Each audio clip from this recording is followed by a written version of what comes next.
दुनिया 24 घंटे हर सेकंड हर मिनट देश धर्म गौ माता और रक्तदान की सेवा में काम करते हैं।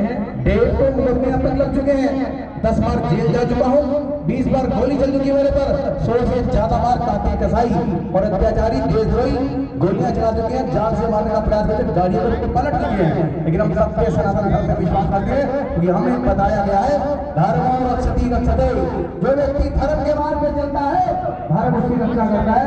ये प्रत्यक्ष प्रमाण में आपके सामने खड़ा हूं। दूसरा, जो सनातन के लिए परोपकार के लिए रक्तदान के लिए गौ सेवा के लिए राष्ट्रकारी के लिए परोपकार करता है तो उसके संकल्प को पूरा करने के लिए प्रकृति बाधा दूर करती है, समस्त देवता मिलकर रास्ते लगाती है। ये मैं प्रत्यक्ष प्रमाण आपके सामने खड़ा हूं। कोई काम आपका रुक नहीं कर सकता।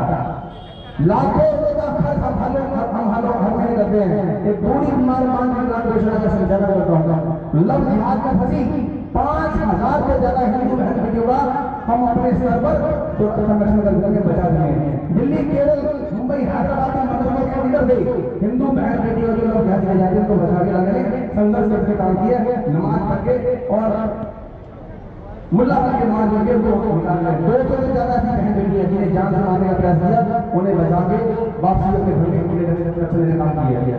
और चारों दिशाओं में घूमता हूँ, अपनी बाइक पे घूमता हूँ। ये बाइक आज भी कश्मीर के पक्का डाला थाने बन पड़ी है। सन 2011 में जब कश्मीर में कहा गया था कि लाल चौक पे कोई भारतीय तिरंगा नहीं ले रखता, हमने चैलेंज को स्वीकार किया। मैं हिंदुस्तानी हूँ, भारत माता बेटा हूँ और भारत स्वतंत्र अखंड है। पूरे भारत में कोई भी हिंदुस्तानी कहीं तिरंगा लहरा रहा है। जहाँ हथेली में लेके संकल्प लेके गए कि मैं कश्मीर के लाल चौक पे तिरंगा लहराऊंगा और लाल चौक के मंदिर की पिटाई करूंगा, नहीं कर पाया तो मैं मुर्दा मेरी लाश वापस आएगी। आपके आशीर्वाद से 26 जनवरी 2011 को लाल चौक पर तिरंगा फहराया गया और वहां के मंदिर की लाइव टेलीविजन दिखाई गई। ये बाइक आज भी जम्मू के पक्का डाला कर रही है। मुझे खुशी है आज ये मेरी प्रोफाइल आपको गर्मी से करने के लिए पंखे का काम भी कर रही है। इस प्रोफाइल में पूरा डाटा है। 10,000 से ज्यादा जिंदा गोवंश को हमने सामने की पारी में कातिल कसाई से लड़ने में छुड़ा के गौशाला और पुलिस के हवाले कर दिए हैं। 60,000 से ज्यादा मृत गोवंश का अंतिम संस्कार में अपने हाथ से कर चुका हूँ। सैकड़ों हजारों गोवंश का इलाज निःशुल्क कर चुका हूँ और ये सब काम ईश्वर के पास होता है। जब हम इस बार आपसे कोई राष्ट्र कार्य का संकल्प करते हैं तो बाधाएं बहुत आती है, संघर्ष बहुत होता है, लेकिन कोई काम आपका होता नहीं है। तो मैं आज आपको इस मंच से कहने जा रहा हूँ, रक्तदान के साथ साथ वर्तमान में देश में बहुत सारे टीम विशेष से बड़े काम कर रहे हैं। तो भारत माता को टाइम देते हैं, वंदे मातरम का विरोध करते हैं और इस देश में संविधान की धज्जियां उड़ाते हैं, लोकतांत्रिक मूल्यों का हनन करते हैं। उन लोगों को चेतावनी इस मंच के माध्यम से, मैं देशभक्त क्रांतिकारी हूँ, मेरे आगे पीछे कोई होने वाला नहीं है, न मरने की चिंता है न मारने की चिंता है, खोने के लिए कुछ नहीं है, पाने की इच्छा नहीं है।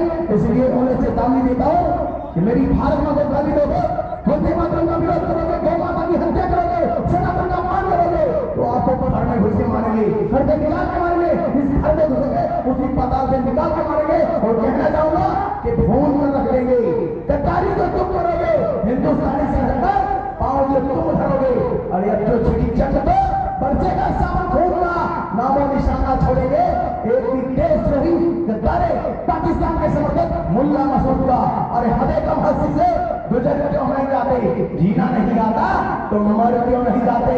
जो डरते हैं सो मरते हैं, हम मरकर जीने वाले हैं। जो डरते हैं सो मरते हैं, हम मरकर जीने वाले हैं। अरे वो और है जो मौत से डरते हैं, हम हिंदुस्तानी मौत को तुरंत समझते हैं, हम हिंदुस्तानी मौत को तुरंत समझते हैं।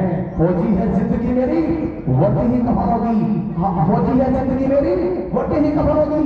आत्मा के तेज लेना कभी भी हाथों में बंदूक और हथेली पर जान होगी, हाथों में बंदूक और हथेली पर जान होगी। और अभी विधायक जी ये वर्दी मैंने शौक से रखी है, ये कफन में बन रखी है। मैं फौजी नहीं हूँ लेकिन फौज में जाना चाहता था 25 साल पहले।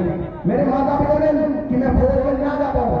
बचपन से मेरा अग्रेसिव था, आरक्षण दीवाना था, हर समय मेरे देश के लिए मरने का जज्बा मेरे लिए रहता था। जब भी फौज में भर्ती होती थी तो मेरे माता पिता मुझे कहीं ना कहीं झूठ बोल के घुमाने ले जाते थे ताकि मैं फौज में ना जाता हूँ। तो दिल से आवाज आई कि आप मुझे फौज की वर्दी पहनने से रोक सकते हैं, फौज में चलने से रोक सकते हैं, लेकिन जो मेरे अंदर विचार देश और धर्म के लिए मरने का है उसे कोई मेरे छीन नहीं सकता।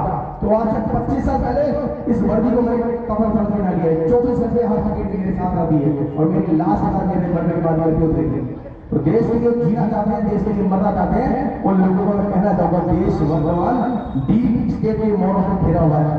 देश का वर्तमान विभाग इस देश को नींबू की तरह निचोड़ने में लगा हुआ है। चाइना के पैसे से, पाकिस्तान के पैसे से भारत के अंदर जातिवाद का जहर घोल रहा है। हम भारत में के जीते हैं, अपने बल पर जीते हैं। कहना चाहूंगा कि वो जात पात से तोड़ेंगे, हम राष्ट्रवाद से जोड़ेंगे। वो जात पात से तोड़ेंगे, हम वंदे मातरम से तोड़ेंगे, हम वंदे मातरम जोड़ेंगे। अरे सबसे जिसका सबसे नाता, सबसे ऊपर भारत माता। इसलिए आपसे कहना चाहूंगा हमारे लिए सबसे पहले भारत माता जोड़िए। जातिवाद के चक्कर में बढ़िए, एक रहोगे तो सेफ रहोगे, बटोगे तो बटोगे। इस मंत्र को फॉलो करिए। अंत में केवल इतना कहना चाहूंगा, हमारे वीर सिख भाई पंजाब से आए हैं, उनके सम्मान नहीं करना चाहूंगा। हम इनके पूर्वजों के शुक्रगुजार हैं, उनके एहसान पर उनके एहसान हमारे को होते हैं कि जिनके बच्चों ने हमारे देश के लिए, हमारे धर्म के लिए अपने आप को जिंदा से गाँव में जला दिया, अपने आप को खोजने में क्या नहीं दिया और नजर कितना जुल्म उतारता था कि आज हम जिंदा रहेंगे। उनके सम्मान में कहना चाहता आदरणीय सिंह साहब कि फतेह सिंह होश में बोला, जोरावर जोर से बोला। फतेह सिंह होश में बोला, जोरावर जोर से बोला। लगा भी लगा डारे, चुनौती मार हत्यारे, हमारी लाश भी बोलेगी पिता दशमेश की जय, गुरु गोविंद सिंह महाराज की जय, भारत माता की जय, हिंदू धर्म की जय, सनातन धर्म की जय। और फिर केवल हमारी बहन बेटी माता कभी है, उनसे कहना चाहूंगा जरा सोचिए, हमारे आस पास भेड़िए शिकार के रूप में हमारी बहन बेटी में शिकार कर रहे हैं, माथे में टिक्का लगाते हैं, गले में हिंदू लोग करते हैं, हाथ में कलाम बनते हैं और हमारा नाम तोड़ो रखते हमारी बहन बेटी को लग जाते हैं, उनका जीवन नर्क बना रहे हैं। उनके बारे में सोचिए, ध्यान दीजिए। हम रानी लक्ष्मीबाई के वंशज हैं, मात्र 100 साल पहले आपको पता था कि भाई मेरी बॉडी को टच ना कर दे। उससे पहले हमारी बहन बेटियां अपने आप को जिंदा चिताओं में जलाती थी, जो करती थी हम उनके बेटे हैं। अगर वो मरना चाहती तो पानी में डूब के मर सकती थी, अगर वो मरना चाहती तो आसमान से गिर के मर सकती थी, जहर खा के मर सकती थी। उन्होंने जिंदा चिताओं में जलना स्वीकार क्यों किया पता है आपको? इसलिए क्योंकि मलेच हमारी बहन बेटियों को कब्र से निकाल के भी उनका शोषण करते रहे, उनका रेप करते रहे, जब तक हमारी बहन बेटी की डेड बॉडी कीड़े नहीं बन जाती, वो बदबू निकालने तक उनकी डेड बॉडी को छोड़ते नहीं। हम उनके बेटे हैं जिन्होंने जिंदा चिताओं में जलना स्वीकार किया, लेकिन धर्म भरोसा नहीं किया। इसलिए अपने को बचाइए, अपने आस पास नजर रखिए, अपनी बहन बेटी की सुरक्षा का जिम्मेदारी है और आत्मरक्षा हथियार हमेशा अपने पास रखिए। हमारा संविधान हमें यह अधिकार देता है कि हमारी बहन बेटी को कोई टच करे तो हम महाभारत करने वाले हैं। महाभारत में द्रौपदी के सम्मान के लिए पूरे दौलत का हमने वंश कर दिया, नाश कर दिया, और एक सीता के सम्मान के लिए रावण जैसे रक्षक सर्वनाश कर दिया, उनकी वंश है। कोई हमारी बहन बेटी के पूरी नजर रखे, उसकी आंखें निकालने की हिम्मत रखिए, हाथ लगाइए, कोई तो हाथ काटने की हिम्मत रखिए, उनके बेटे अपने को ध्यान रखिए। मैं इतना कह दूंगा तो जिंदगी को मौत की सौगात बनाना हो, इन देशद्रोहियों की मौत का समान भी ना हो, इन आतंकवादियों से, इन भ्रष्टाचारियों से, इन जिहादियों से डरकर जीना महाविक्रम है। इन आतंकवादियों का, इन भ्रष्ट पापियों का, इन अधर्मियों का वध करना हम हिंदुस्तानियों का परम धर्म है, परम धर्म है। जय हिंद, जय भारत, वंदे मातरम। और ये भारत माता की, भारत माता की वंदे वंदे